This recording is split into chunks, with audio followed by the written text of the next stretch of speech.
আসসালামু আলাইকুম। হাইনা কচুর ইউনিক একটা রেসিপি।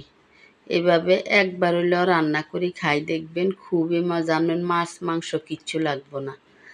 এই যে জায়গার মধ্যে একটা কচু নিছি ডোকা সহ, নেওয়ার পরে এগুলারে কুডি বাছি ধুই রাখতেছি একটা পাতিলে। এরপরে এদিক দিয়ে একটা পাতিল লইলাম, ইয়ানের মধ্যে দিলাম কিছু মুগ ডাইল, আর দিয়ে আপনার কিছু হেলোইন ডাইল, এরপরে দিয়ে আপনার কিছু অ্যাঙ্কার ডাইল, সব ডাইলে ভাজা ডাইল।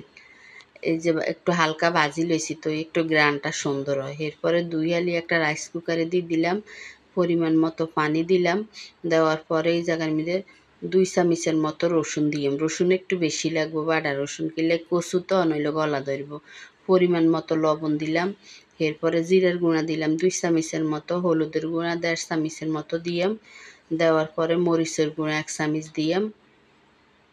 এগুলা দেওয়ার পরে এরপরে জায়গার মধ্যে আদা বাটা 2 চামচের মতো দিলাম, দিয়ে এটা বসাই দিয়ে আপনার পরে রাইস কুকারের তো নামে আমি এনে চুলাই লই আইছি, চুলার গ্যাস আইসে আরে।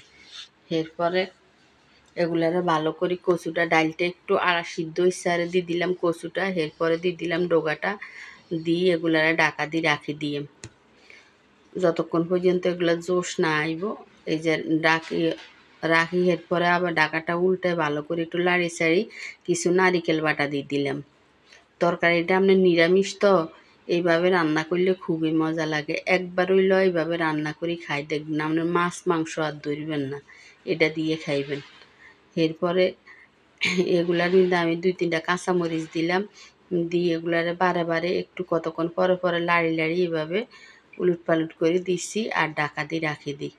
এরপরে এই যে এই জায়গার মধ্যে আরও 2টা কাঁচামরিচ দিলাম, এগুলা উড়ে রাখি দিলাম। এদিক দিয়ে আপনার পেঁয়াজটা ভাজি নিয়ে, রসুন পেঁয়াজ এগুলারে হালকা বাদামি কালার করে একটু ভাজি নিয়ে, আর প্রায় ভাজাটা হয়ে গেছে।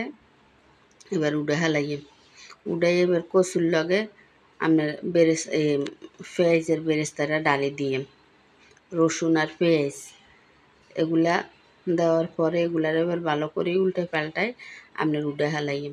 যদি আমার এই হাইনা কচুর রেসিপিটা আপনার কাছে ভালো লাগে তাহলে একটা লাইক কমেন্ট শেয়ার সাবস্ক্রাইব করতে ভুলবেন না। আসসালামু আলাইকুম। এইভাবে একবার হইলেও রান্না করে খাই দেখবেন, খুবই মজা। যে জীবনে কচু খায় না হেও খাইব।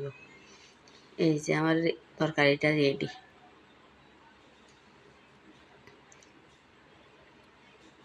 যে রেডি হয়ে গেছে।